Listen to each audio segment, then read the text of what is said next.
이 자리에 우리 함께 하시는 줄로 믿습니다. 우리 옆에 있는 사람 손을 꼭 잡고 따뜻한 눈빛과 함께 우리 인사합니다. 예수님의 이름으로 사랑합니다. 우리 서로 축복, 한 번 더 축복하지요. 오늘도 좋은 일이 있습니다. 이 시간 한번 기도하겠습니다. 늘 좋은 것을 기대하며 가는 자에게 하나님은 좋은 것들로 채워주시리라 믿습니다. 하나님의 능력을 믿고 우리는 기도하는 겁니다. 지금 대한민국이 많이 소란스럽죠. 여러 가지 일들로 인하여서 남북에 또 냉각이 일어나고 그런 일로 인하여서 주위에 중국과 일본, 미국 이렇게 여러 가지 관계의 어려움이 한두 가지가 아닙니다. 이런 상황 속에서 믿는 우리들은 어떻게 대처해야 될까요? 우리들은 기도해야 됩니다. 기독교인들이 해나가야 될 일이 있죠. 기도하면서 풀어가야 됩니다. 정치인들 말을 따라서 이 말하고 저 말을 하면서 교회 내에서 어떤 정치적인 그런 색깔로 이렇게 이야기하는 게 아니라 하나님이 뭘 우리에게 원하시는지, 이 상황 속에서 우리가 뭘 해야 하는지 그게 집중해야 됩니다. 그게 그리스도인들의 사명이에요. 그런데 안타까운 것은 자꾸 정치인들이 이렇게 휘말리고 저렇게 휘말리는 그리스도인들이 많다가 보니까 기독교 공동체에서도 참으로 하나님 기뻐하시는 일들을 해내지 못하고 있습니다. 이럴 때 우리들은 깨어서 기도해야 되겠습니다. 하나님께 매달려서 나라 민족을 위해서, 우리 미국 땅을 위하여, 우리 자신들을 위하여, 오늘 예배를 위하여 다 같이 주여 일청하시고 통성으로 기도합니다. 주여! 할렐루야. 하나님 아버지 감사와 찬양을 드립니다. 하나님 안에서 우리가 올바로 살기를 원합니다. 하나님 말씀 안에서 새로워지기를 원합니다. 하나님이 기뻐하시는 그 일을 감당하는 우리가 되기를 원합니다. 성령님 역사하여 주옵소서. 성령이여 붙들어 주시고 인도하여 주옵소서. 성령의 능력이 나타나게 하여 주시고 성령의 기름 부심이 있게 하여 주옵소서. 우리 민족이 소란스럽고 또 미국도 여러 가지 정치적인 일로 어려움을 겪고 있습니다. 믿는 우리들이 전능하신 하나님 앞에 깨어서 기도하게 도와주셔서 믿음의 일꾼들이 부르짖음으로 우리 민족이 새로워지고 미국 땅이 새로워지는 놀라운 은혜를 체험하기를 원합니다. 교회들마다 새로워지기를 원합니다. 성령님 역사하여 주옵소서. 남북의 문제들이 해결되게 도와주시옵시고 주여 악한 세력들 제거하여 주시며 하나님의 위대하심이 드러나게 도와주시고 더 이상 우리 민족의 전쟁이 일어나지 않도록 하나님 서로 협력하여 선을 이루는 견해를 맛보게 도와주옵소서. 우리 자녀들이 말씀 안에서 잘 성장 성숙해 나가기를 원합니다. 축복하여 주옵시고 하나님 어려운 상황 속에 남북이 통일되는 놀란 역사 일어나기를 원합니다. 기적으로 역사하여 주옵소서. 주여 이 미국 땅을 붙들어 주시고 성령으로 충만케 하여 주옵시고 우리 교회 붙들어 주시기 땅을 고친 데 쓰임받는 우리 교회 되게 도와주시고 귀한 권석들 주여 사업하며 직장생활하며 아버지 일상생활할 때에 하나님 지혜와 총명과 명철을 주셔서 하나님이 기뻐하시는 일에 집중하며 나아갈 수 있도록 축복하여 주옵소서. 성령이여 강하게 역사하여 주시고 오늘 예배 공동체 시간에 만나는 시간 되게 도와주시며 하나님의 음성 듣게 도와주시옵시고 하나님이 내 인생의 주인 되셔서 내가 가지고 있는 문제들이 주인 되신 하나님이 풀어주시는 은혜를 맛보게 도와주옵소서. 할렐루야. 주님을 찬양합니다. 주여 도와주시니 감사합니다. 주님 역사하여 주시니 감사합니다. 홀로 영광받아 주옵소서. 좋으신 하나님 귀한 생명 주셔서 예배 공동체로 우리들의 발걸음을 인도해 주시니 감사합니다.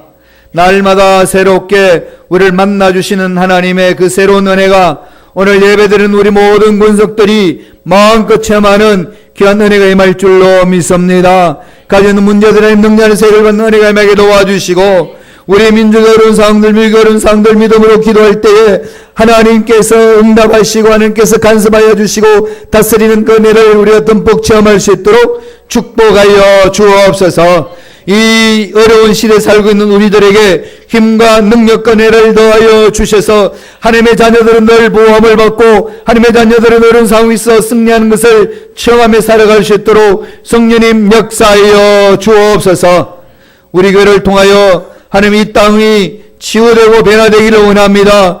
주여 이 땅을 치유하는 우리 교회를 사용하여 주시되 우리 권속들이 그렇게 쓰임받을 수 있도록 건강 주시고 물질의 능력 주시고 사업과 직장의 놀라운 은혜가 임하게 역사하여 주옵소서. 이 시간 아버지 말씀을 깊이 되새기를 원합니다. 말씀 속에 하나님의 임재를 체험하기를 원합니다. 말씀을 기다리는 귀한 심령들 속에 꼭 필요한 말씀으로 강한 능력으로 임재하여 주옵소서. 감사하고 예수님의 이름으로 축복하며 기도드리옵나이다. 아멘. 함께 은혜 나눌 우리 말씀 사도행전 10장입니다. 이 10장 읽었던 말씀 중심으로 편견을 깨라. 편견을 깨라는 제목으로 은혜 말씀을 나누겠습니다. 아이들이 쓰는 말들 들어보면은 여러 가지 이해하기 어려운 말들 많지요. 요새는 또 인터넷 문화가 발달돼서 어떻게 하든지 그냥 축약시키고 도저히 우리 일상생활에서 이해할 수 없는 말들을 많이 합니다. 그런 중에 그래도 이해할 수 있는 말들 중에 범생이 무슨 말인지 아나요? 모범생. 학교에서 공부하는 모범생을 가지고 범생이라고 그러죠. 모범생과 다르게 막 노는 애들, 공부도 안 하는 애들을 뭐라고 그러죠? 날라리라고 그래요. 날라다닌다고. 그래, 범생이와 날라리가 있습니다. 그런데 이 범생이와 날라리들에 대한 얘기들 참 많이 있어요. 범생이 하면 학교에서 공부도 잘하고 부모님 말씀도 잘 듣고 그리고 정말 모범생들입니다. 공부도 하지도 않고 문제가 있는 애들, 노는 데에 바쁜 애들 날라리라고 그러죠. 이 범생이는 학교에서 지각을 해도 선생님이 너 어젯밤 밤새워서 공부해서 늦었구나 칭찬을 해요. 날라리가 지각하면 어떡할게요? 이 자식 어저께 뭐하다 이제 왔어. 이렇게 말들이 그냥 이렇게 나오는 거죠. 수업 시간에도 범생이가 코피 나면 밤새 공부를 해서 이렇게 코피 나는 거나 건강도 챙기면서 공부해야지 이런 말을 하지만 날라리가 수업 시간에 코피 나면 뭐하죠? 너 어젯밤에 무슨 짓을 했길래 이 코피를 흘리냐 이런 말을 하죠. 소풍이나 수학여행 가가지고 범생이가 나와서 춤을 잘 추면 야 공부도 잘하네 춤도 잘 춘다 이런 말 하지만은 날라리가 나와서 춤을 추면 뭐하죠? 꼬락서니 하고는 그러니까 네가 공부를 못하지. 이게 말투가 다른 거지요. 성적이 오르면요 범생은 야 너 정말 그냥 열심히 공부해가지고 멋지게 잘 해나가는구나. 더 멋지게 성적으로도 노력해라 이렇게 하지만은 이 날라리가 성적 오르면 뭐라고 그러죠? 너 사실돌이지. 이야기야. 누구 성적, 누구 시험지 못 뺏겼어? 이게 말하는 게요. 바라보는 관점이 이렇게 다릅니다. 이게 뭐죠? 편견이에요. 편견. 그죠? 세상 살면서 이런 편견으로 인하여서 사람들을 제대로 이해하지 못하고 광경성도 잘 안 되게 하는 일들이 얼마나 많은지 모릅니다. 이 편견이 지방색도 많아요. 그죠? 경상도 사람, 그러면 벌써 편견이 있어요. 전라도 사람, 그런 편견이 있어요. 경기도의 수원, 그러면 벌써 무슨 생각나죠? 깍쟁이. 뭐 이런 말들 하잖아요. 그럼 제가 보니까 깍쟁이는요, 여기저기 흩어져 있지, 그 수원에 있지만 않아요. 편견이라는 말은 한쪽으로 기울어진 생각입니다.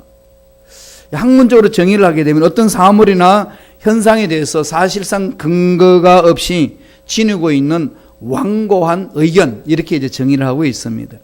한 가지 것을 보고 전체를 판단하려고 하는 그릇된 생각을 편견이라고 그럽니다.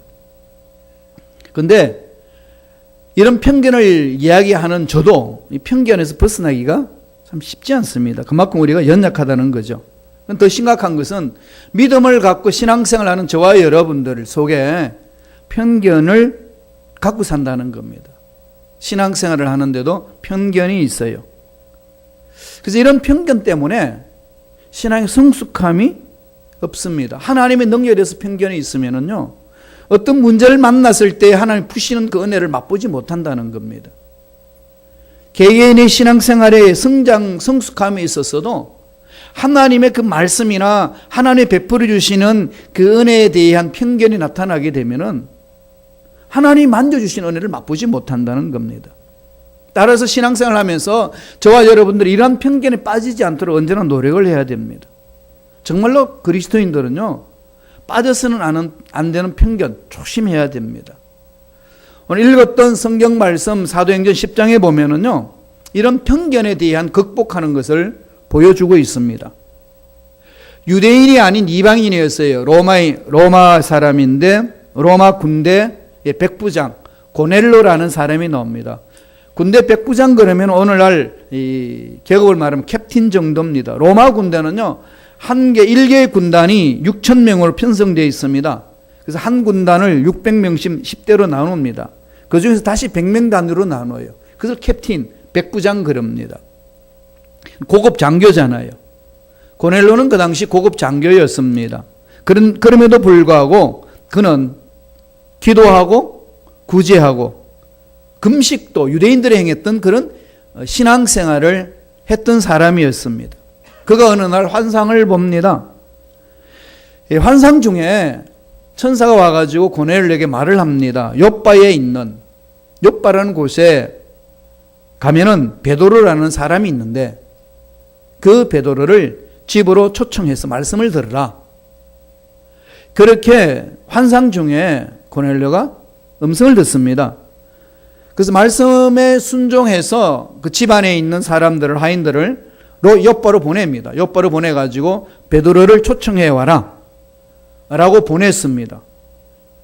그래서 집안 사람들이 가고 있는 즈음에 베드로도 환상을 봅니다. 기도하러 지붕에 올라갔다가 그때가 한 점심시간 정도가 됐어요. 기도하러 갔는데 주위 사람들은 이제 시장해가지고 점심 식사를 이제 준비하고 있는 중에 베드로가 환상을 봅니다. 음성이 들려왔어요. 하늘에서 음성이 들려오는데 베드로야 이것을 잡아먹으라 그러면서 보자기가 하늘로 내려왔습니다. 내려오는 그 보자기를 열어보니까 구약 레위기에서 먹지 말라는 것들만 가득 담겨 있습니다. 그런데 소리가 들렸어요. 잡아먹으라. 그러면 베드로는 이 말씀에 순종하며 살았던 사람인지라 이 율법을 존중합니다.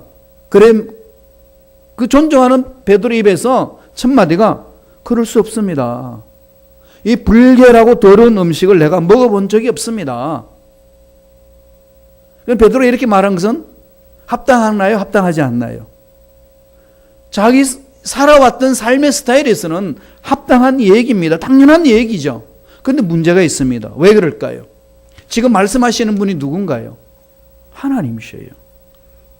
하나님이 율법을 주신 하나님이 율법을 넘어서 지금 말씀하고 있습니다. 그런데 베드로는 할 수 없다는 거죠. 왜 먹을 수 없다고 이야기하나요? 자기가 여태껏 살아왔던 삶의 스타일이 있었고 자기가 여태껏 생각해왔던 생각이 있고 자기 나름대로의 가치관이 있습니다. 어떤 사물을 판단하는 그 생각하는 기준이 있어요. 그 틀이 있는데 그것을 깨트려버리라고 이야기를 하니까 못 깨겠다는 겁니다. 명령하시는 하나님의 그 말씀에 불순종을 합니다. 불순종하니까 하나님은 계속 말씀을 합니다. 음성을 2번이나 들려주시고 환상을 3번이나 반복해서 보여주면서 명령을 합니다. 이게 무슨 얘기일까? 그러고 있는 중간에 뭔가 마음속에 성령의 감동을 받아서 성령을 체험한 베드로인지라 그 당시 이 뭔가 새 시대가 열리는구나. 이걸 이제 자기 온몸으로 느끼는 거죠. 이 환상에 대해서 곰곰이 생각을 합니다. 성질 급한 베드로잖아요. 생각이고 다음에 마음으로 이렇게 정리하기 전에 행동하는 사람이 베드로인데 그 환상 속에서 자신을 돌아봅니다. 그래서 성령의 이끌림을 받습니다. 그래서 성령의 이끌림을 받아서 환상이 뭔가를 깊이 이렇게 생각을 합니다. 그때에 로마의 군대 백부장이었던 고넬로가 보낸 사람들을 만납니다. 그래서 고넬로 집으로 가요. 이건 있을 수가 없는 사건이에요. 이방인들은 유대인과 상종할 수가 없습니다. 이방인은 유대인과 식사할 수도 없습니다. 그리고 유대인들은 이방인을 사람으로 취급하지 않았습니다. 그러니까 사람이 어떻게 짐승하고 밥을 먹을 수 있느냐? 이 정도로 자기의 선택받은 것에 대한 자부심과 긍지가 있고 하나님 알지 못하는 사람들은 완전히 개처럼 취급해 버렸습니다. 이런 사람들 집에 간다는 건 있을 수 없지 않습니까? 유대인의 랍비 중에서 이방인 산모가 아기를 낳다가 위급한 상황이 벌어져도 절대로 도와주지 말라는 게 그들의 신조입니다. 한 명이 이방인이 태어나는 건 너는 상관할 게 없다. 이런 문화 속에 있어요. 이거 얼마나 심각하겠습니까? 그런 심각한 상황 속에서 하나님의 환상과 하나님의 말씀을 듣고 베드로가 고넬로 집으로 갑니다. 이끌림을 가는 거죠. 이때 가면서도 베드로도 이게 도대체 뭘까? 확실한 어떤 자기의 이 가치관 변화라든지 생각의 변화는 그렇게 일어나지는 않았지만은 그래도 열려지는 현상이 일어났습니다. 그래서 가보니까 모여 있습니다. 그래서 말씀을 전해달라고 해서 말씀을 전해주니까 거기에 성령의 놀라운 역사가 일어났습니다. 깜짝 놀라는 거죠. 자기들만 성령을 받고 하나님과 깊은 교제를 이루는 사람인 줄 알았는데 자기들이 개처럼 생각했던 그들이 말씀을 받고 성령 충만함을 받고 새로워지는 모습을 봅니다. 이 사건이 사도행전 10장의 사건이에요. 이건 획기적인 사건입니다. 이 사건을 통해 가지고 그동안 이방을 향하여서 말씀을 전하고 선교해 나갔던 그 문들이 막혀 있었는데 이 사건 기점으로서 이방을 향한 선교의 문이 열려지는 겁니다. 시대가 바뀐 거죠. 새 시대를 열어갔습니다. 지금 우리가 살고 있는 이 시대는 매 순간 바뀌어 나가죠.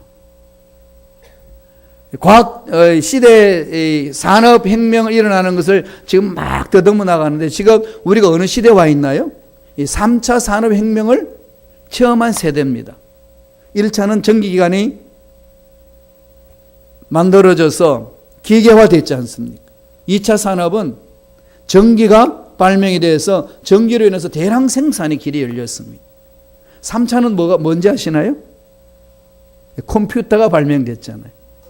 컴퓨터가 발명이 되어서 지금 인터넷과 함께 문화가 완전히 달라졌습니다.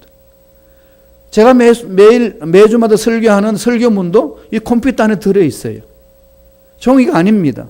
여기 하나의 어마어마한 그냥 도서관에 있는 모든 자료를 다 담을 수 있을 만큼 용량이 되어 있습니다.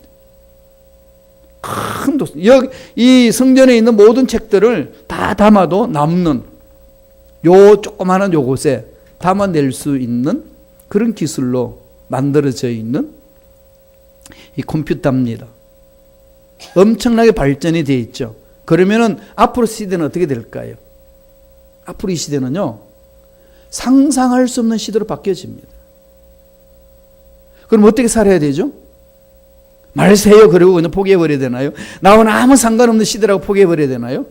하나님이 생명을 주신 이상은 그 생명을 보존하고 이 시대 바뀌는 것에 우리가 잘 적응해 나가야 됩니다. 무슨 말씀일까요? 저와 여러분들의 생각을 깨트려야 돼요. 여태껏 살아왔던 것이 전부라고 생각했던 것들을 깨트리면서 살아가셔야 됩니다. 그리고 하나님께 주신 그 은혜, 이 시대에 맞춰서 어떻게 우리가 적응하며 살아가야 될 것인가 늘 생각을 깨트려야 되는 거죠. 앞으로 4차 산업혁명 시대가 열려집니다. 4차 산업혁명은 어떤 시대냐? 인간 로봇 시대예요. 그래서 이 물질 문명을 연구하는 이 전체적인 과학을 눈에 보이는 물질을 연구하는 물리학과 또 생물학과 또 이 디지털과 완전히 다 뭉쳐져서 상상할 수 없는 세계가 우리가 살고 있는 세상에 열려집니다. 지금 이미 열려졌어요. 이렇게 지금 우리 삶과 함께 가까이 오고 있는 거죠. 지금 병원에 가서 수술하는 것도 어떻게 하죠? 로봇들이 수술하잖아요. 컴퓨터 보고 수술하고 그러죠. 많이 열려 있습니다. 이렇게 바뀌어집니다. 그런데 시대는 자꾸 바뀌는 거죠. 예수님이 오시기에 심히 가까운 이 시대에 바뀌어집니다. 그러면 내가 가지고 있던 이 생각을 어떻게 해야 되나요? 뜯어 고쳐야 돼요. 사람을 향한 생각도 고쳐야 되고, 물질을 바라보는 것도 같이 고쳐야 되고, 시대를 바라보는 것도 고쳐나가야 됩니다. 어떻게 고쳐나가야 될까요? 하나님은 이런 시대에 살고 있는 저와 여러분에게 뭐라고 말씀하실까요? 오늘 말씀을 통해서 우리 찾아볼 수 있습니다. 첫째로, 하나님은 차별하지 않는다고 말씀합니다. 하나님은 이방인이냐 유대인이냐, 지식인이냐 지식인이 아니냐, 부자냐 가난한 자냐, 높은 위치에 있느냐 낮은 위치에 있느냐, 이런 것 차별하지 않습니다. 오늘 베드로를 통해서 하나님 말씀해 줍니다. 베드로가 고넬료 집에 갑니다. 유대인이 이방인이 집에 들어가요. 그리고 집에서 말씀을 전합니다. 신기하잖아요. 이방인들이 유대인이 전하는 말씀을 받으려고 기다리고 있습니다. 그래서 하나님이 주신 말씀을 베드로에게 베드로 입을 통해서 전하게 합니다. 어떤 말씀을 전하는지 한번 볼까요? 사도행전 10장 34절과 35절에 있습니다. 다 같이 한 목소리 읽겠습니다. 베드로가 입을 열어 말하되 내가 참으로 하나님은 사람의 외모를 보지 아니하시고 각 나라 중 하나님을 경외하며 의를 행하는 사람은 다 받으시는 줄 깨달았도다. 자기 마음속에 이방인들은 구원받을 수 있는 자가 아니야. 그렇게 배워왔고 그렇게 생각을 했는데 이 집에 와서 바라보니까, 이 고넬 집에 와서 바라보니까 하나님의 은혜가 임하는데 내가 생각이 틀렸구나. 그러면서 깨달았다. 이 말을 합니다. 깨달았다. 자기 마음속에 편견 가지고 있던 것, 자기 마음속에 옳다고 생각했던 것이 편견이었구나. 이걸 깨달았다고 이야기를 합니다. 나중에는요, 깜짝 놀랐다. 그런 말까지 있습니다. 이 깜짝 놀랐다는 표현은 뭘까요?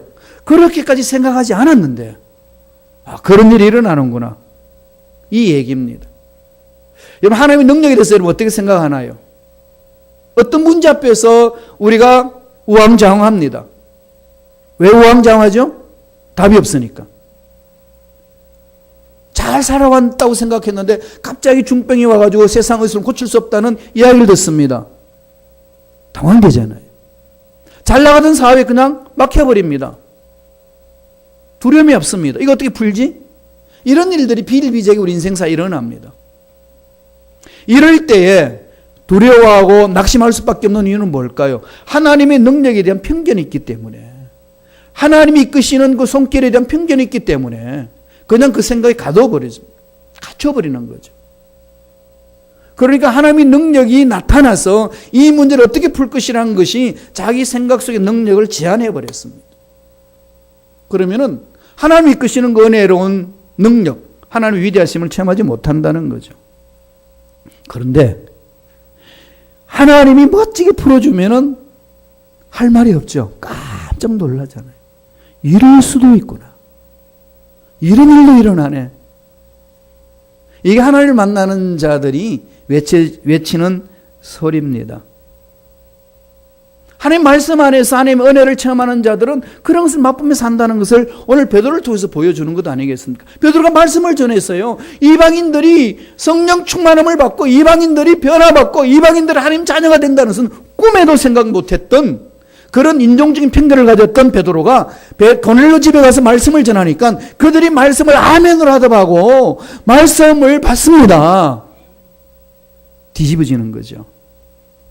이것을 바라본 베드로가 깨닫습니다. 우리 인생사에 찾아오는 여러 문제 있지 않습니까? 그 문제 앞에 떨기 전에 전능하신 하나님 앞에 나와서 하나님이 만져주신다는 믿음으로 부르짖는 일꾼이 되어야 될 줄로 믿습니다. 이런 깨달음을 하나님 만나는 자들은 체험할 수 있다는 거죠. 그런데 우리들은 자꾸 이런 생각을 이렇게 차별을 가져요. 사람들을 향해서 차별을 갖고 저 사람은 안 변화 안 돼. 저 사람 변화 안 되는 거예요. 이 문제 하나님도 어떻게 하겠어? 내가 내 인생을 봐도 내가 변화 안 되는데 어떻게 변화되겠어? 이게 다 뭐죠? 자기가 체험한 것들만 바라보면서 가는 겁니다. 지역의 사투리만 들어도 벌써 편견을 갖지 않습니까? 누구는 어떻고, 이 지역 사람은 어떻고, 저 지역 사람은 어떻고.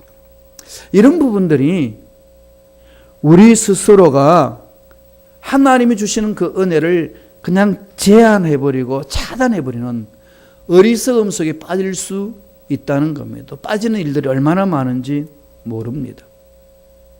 복음 전하는 것도 마찬가지예요. 전해봐야, 저 사람한테 전해봐야 무슨 일이 일어나겠어. 애들한테 말을 해봐야 말도 안 통하는데 무슨 일이 일어나겠어. 나 스스로 하나님 능력을 제한할 때가 얼마나 많은지 모릅니다. 베드로가 고넬료 집에 가서 말씀을 전하는데 놀란 역사 일어나니까 깜짝 놀라는 거죠. 하나님의 능력을 사모하시면서 내 인생에 부닥치는 문제를 주님 앞에 내려놓고 이런 깜짝 놀란 은혜를 듬뿍 체험하시기를 축원합니다. 그렇게 가셔야 돼요. 유대인들이요, 어떻게 이방인들을 취급했는지 베드로를 향하여서 힐난하는 걸 보면 알 수 있습니다. 베드로가 이제 고넬료 집안에 갔잖아요. 그래서 귀한 은혜를 체험하게 성령 충만 체험하고 그다음 돌아왔습니다.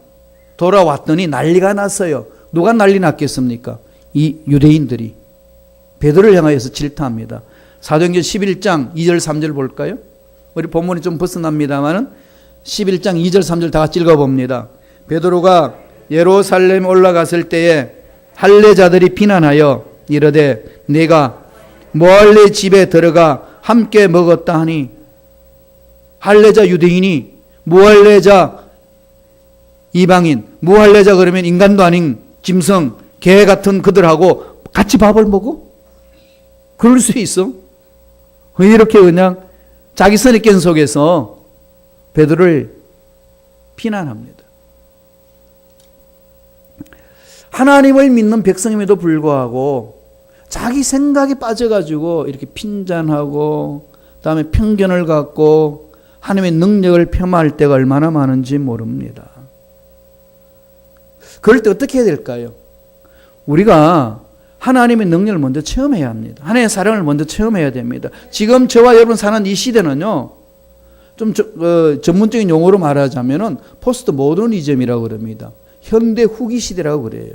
현대 후기 시대의 특징은요, 절대성이 없습니다. 예수님만이 길이고 진리고 생명입니다. 이것을 정면으로 부인하는 시대가 이 시대의 사상이에요. 시간과 공간을 다 초월해가지고 뒤섞여 있는 것이 이 시대입니다.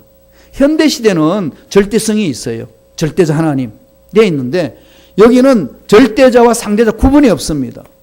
그러니까 우리 기독교에 대해서 정면으로 대결해 오는 것이 이 시대 사상이에요. 그럼 어떻게 전도해야 됩니까? 예수님만이 길입니다. 진리입니다. 생명입니다. 이렇게 외치면은 웃기지 마. 그렇게 말합니다. 물론 예수님을 믿지 못하는 사람들이 현대에도 그런 말을 했지만은 그 시대가 지나가고 있는 이 시대는 더 그걸 노골적으로 비판에 차고 들어옵니다. 그럼 이런데 어떻게 전도합니까? 전도할 수 없습니다. 그럼 포기하나요? 어떻게 하라고 그럽니까? 가르쳐 줬죠. 뭐죠? 내가 하나님의 사랑을 체험하고 하나님의 능력을 드러내는 거예요. 내가 체험했다고 말하는 것은 충분히 이야기할 수 있습니다. 나의 생명이 전부이신 나는 그분을 만났습니다. 그분을 만나서 내 영혼의 갈증을 체험을 받았고 내 육체 질병을 치유받았고 내 인생의 문제 이렇게 해결함을 받았습니다. 드러내는 거죠. 이 시대로 전하는 방법으로 가야 됩니다. 그렇게 전했더니 베드로가 그들에게 하나님의 사랑과 은혜를 체험을 전했더니 그들이 알아듣습니다. 사도행전 11장 18절이요. 다 같이 봅니다. 한 목소리를 읽겠습니다. 그들이 이 말을 듣고 잠잠하여 하나님께 영광을 돌려 이르되 그러면 하나님께서 이방인에게도 생명 얻는 회개를 주셨도다 하니라. 뒤집혀지는 거죠. 그렇게 왕국했던 이방인들도 하나님의 사랑과 하나님의 능력을 체험한 자들이 선포해 나가는 그 메시지 앞에서는 생각을 바꾼다는 겁니다. 오늘 이 시대도 동일합니다. 이 은혜가 저와 여러분 삶 속에 또 생활 속에서 넘쳐나기를 간절히 축원드립니다. 두 번째로 오늘 말씀을 주시는 것은 하나님이 선택하신 것은 소명이라는 겁니다. 잘나서 불러주셨다는 게 아니라는 거예요. 유대인들이 하나님한테 부르심을 받았다는 것은 소명이 있기 때문에, 하나님 부르심이 있기 때문에 선택받은 것이지 잘났다는 것이 아니라는 겁니다. 그 당시 유대인들은요, 이방인들보다도 자기들만을 사랑해 준다고 하나님이 편애하시는구나, 그렇게 생각을 했습니다. 그러한 하나님이 편애수를 사랑하신다는 편견이 고넬료 집에 가서 완전히 깨어집니다. 베드로가 그것을 깨닫고 이렇게 설교를 합니다. 왜 하나님이 나를 택해 주셨는지, 하나님이 나를 왜 다른 사람보다도 먼저 믿게 해주셨는지 이제야 우리가 깨달았습니다라고 설교하는 내용이 사도행전 10장 42절에 나옵니다. 읽어볼까요? 사도행전 10장 42절 다 같이 읽습니다. 우리에게 명하사 백성에게 전도하되 하나님이 살아있는 자와 죽은 자의 재판장으로 정하신 자가 곧 이 사람인 것을 증언하게 하시고, 예수를 드러내라는 거죠. 하나님의 사랑을 드러내라는 겁니다. 지금 우리 이민 생활하면서 주위에 있는 사람들, 예수님을 알지 못하고 허우적거리면서 방황하는 사람들 많이 있습니다. 내가 이 말 저 말해도 안 됩니다. 이렇게만 자기 편견 속에서 머물리지 마시고 하나님의 능력으로, 하나님의 사랑으로 접근하셔서 하나님의 사랑을 전해주면서 하나님의 사랑 안에 들어올 수 있도록 참된 정인이 되는 삶이 되기를 축원합니다. 그러라고 우리 하나님 우리를 불러주신 거예요. 그런 삶을 살도록 하기 위하여 먼저 예수를 믿고 하나님의 사랑을 체험하고 이 공동체로 불러주셨습니다. 그걸 알아야 됩니다. 나는 특별히 하나님의 사랑을 받았으니까 이렇게 산다, 그것만 아니라는 거죠. 진짜 그리스도인들은 하나님이 나를 왜 생명 주셨고, 왜 교회 공동체 불러주셨고, 왜 이렇게 신앙생활을 하게 하셨는지를 정확히 알고 그 삶에 책임을 진다는 겁니다. 그게 저와 여러분 삶의 책임이에요. 내 삶의 문제 안 풀려집니까? 그러면요, 하나님의 사랑을 알지 못하는 사람이 다가가서 그 사랑을 한번 전해줘 보세요. 그 속에 위대한 일들을 체험할 수 있습니다. 하나님이 우리를 부르신 그 부르심에 책임을 다하고 최선을 다하고 의무를 다하면은요, 하나님께서 만나주시고 우리를 만져주십니다. 그건 하나님의 계획이고 하나님의 뜻이에요. 이스라엘 백성들을 출애굽, 애굽에 있는 사람들을 불러낼 때에 불러내면서 하나님이 말씀해 주신 게 있습니다. 출애굽기 19장 5절 6절이에요. 우리 자막을 통해서 한번 읽어볼까요? 다 같이 한 목소리 읽습니다. 세계가 다 내게 속하였나니 너희가 내 말을 잘 듣고 내 언약을 지키면 너희는 모든 민족 중에서 내 소유가 되겠고 너희가 내게 대하여 제사장 나라가 되며 거룩한 백성이 되리라. 제사장으로 삼는다는 거죠. 거룩한 나라로 삼는다는 거죠. 하나님이 예배하신 놀라운 복을 듬뿍 체험하면서 하나님이 주신 그 복으로 알지 못한 사람들에게 나누어주는 데 쓰임받는 믿음의 일꾼들이 될 수 있도록 만들어 주리라. 약속하고 있습니다. 하나님으로부터 선택받았다는 것은 바로 이 일을 감당하라고 하신 은혜예요. 주위 사람들 내팽개치지 마시고 녹화하세요. 예수 믿다가 쓰러진 사람들도 있고 아직까지도 진리를 알지 못한 사람들에게 하나님의 놀라운 사랑을 가지고 찾아가셔서 그 하나님의 사랑을 전해주면서 하나님의 위대하심을 드러내고 하나님의 은혜를 전해주는 믿음의 일꾼들 되실 간절히 축원드립니다. 마지막 세 번째로, 모든 사람이 동일하게 성령 체험할 수 있다는 것을 가르쳐 줍니다. 구분되지 않습니다. 우리는 성령 체험할 수 있고 우리는 은혜 받을 수 있고 그들은 은혜 받을 수 없다, 그렇지 않습니다. 누구나 할 것 없이 하나님의 은혜 속에 들어갈 수 있다는 것을 가르쳐 줍니다. 아직까지 은혜를 알지 못하는 사람이 그 은혜 속에 들어올 수 있도록 우리는 늘 섬겨줘야 되는 거죠. 우리 교회 공동체 내에서도 신앙이 성숙함이 없다, 저 사람 안 되나 보다, 이렇게 생각으로 굳어버리지 말라는 거예요. 편견을 갖고 그 사람을 대하지 말라는 겁니다. 누구나 할 것 없이 성령 안에서 거듭날 수 있고 변화될 수 있고 성숙할 수가 있습니다. 베드로가 고넬료 집에 가서 말씀을 다 전파할 때 어떤 일이 일어납니까? 오늘 본문에 읽었던 말씀 나오잖아요. 한번 읽어보실래요? 사도행전 10장 44절 45절입니다. 위대한 역사 일어나는 거죠. 다 같이 읽습니다. 베드로가 이 말을 할 때에 성령이 말씀 듣는 모든 사람에게 내려오시니 베드로와 함께 온 할례 받은 신자들이 이방인들에게도 성령의 부어주심으로 말미암아 놀라니. 이 베드로는 계속 지금 놀람의 현상이죠. 베드로가 얼마나 성질이 급하고 얼마나 지 맘대로 살았습니까? 그런데 성령 받고 나서 뒤집어졌어요. 생각이 고쳐지고 먼저 곰곰이 하나님의 계획이 뭔지를 찾아보고 그 하나님의 명령이 떨어지면은 그 명령에 목숨 걸고 달려가서 일을 감당했던 그런 베드로 변화됐습니다. 예수를 믿고 하나님 생명을 하는 변화가 뒤에 있어요. 아니, 난 아무리 예수를 믿어도 변화되지 않습니다. 이건 기적이에요. 그런 일은 안 일어납니다. 있을 수가 없어요. 하나님의 능력을 체험했는데 변화되지 않는다? 그건 정말 기적 중의 기적이에요. 하나님의 능력을 체험한 자들은 이렇게 바뀌어질 수밖에 없다는 겁니다. 그래서 베드로가 그것을 자기도 그렇게 뒤집어졌는데 고넬로 집안, 이방인 집안에 가면은 하나님의 영과 아무리 상관없다고 생각은 그들이 성령을 받습니다. 강하게 성령을 부어주시니까 그들이 성령을 받고 은혜 속에 동참하는 겁니다. 베드로가 깜짝 놀라는 거죠. 이런 은혜, 베드로 시대만 있는 것이 아니라 저와 여러분의 삶의 이 시대에 우리들에게도 일어나는 줄로 믿습니다. 사모하세요. 떨지 마시고 사모하세요. 상황이 어렵다고 뒤로 물러서지 마시고 이 사람 저 사람 구분하지 마시고 모두 하나님 은혜 안에 들어갈 수 있도록 기도하면서 그 은혜를 사모하여서 그 은혜를 듬뿍 체험하는 저와 여러분 되길 간절히 축원드립니다. 그리고 베드로가 이 말을 합니다. 사도행전 10장 47절에 이런 말을 해요. 다 같이 한번 읽어보실래요? 이에 베드로가 이르되 사람들이 우리와 같이 성령을 받았으니 누가 능히 물로 세례 베품을 금하려 하고. 우리와 같이 성령의 충만을 받았으니. 성령 체험 있는 분이 계시나요? 옆에 체험이 없는 사람처럼 느껴지나요? 외치세요. 나와 함께 너도 성령 체험을 받을 수 있느니라. 사모하셔야 돼요. 우리 순범식가교회 공동체 전체가 다 이 성령 안에 사로잡힐 수가 있습니다. 전 날마다 그렇게 기도합니다. 때가 되면 하나님 멋지게 이루어주시리라 저는 믿습니다.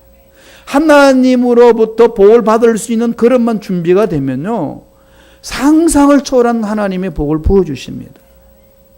그런 하나님 주신 복을 체험하고 베드로가 고넬로에게 말씀을 전했더니 성령 충만을 받고 깜짝 놀라듯이 그런 놀라운 현상이 일어날 줄로 믿습니다. 전 기도하는 거죠. 머릿속에 그리는 겁니다.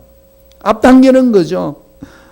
우리 성도님들의 고치지 못하는, 핸드에서 고치지 못하는 병들, 물질저럼 당하는 분들, 여러 가지 관계가 끼어져 있는 분들을, 그런 분들 마음판에 새기면서 기도합니다. 그리는 거죠. 관계가 회복되고 육체가 치유받고 물질의 복을 누리며 나누는 멋진 삶을 환하게 웃으면서 사는 그 모습을 저는 기도할 때마다 마음판에 그립니다. 이름을 불러가면서 그 모습이 그려져요.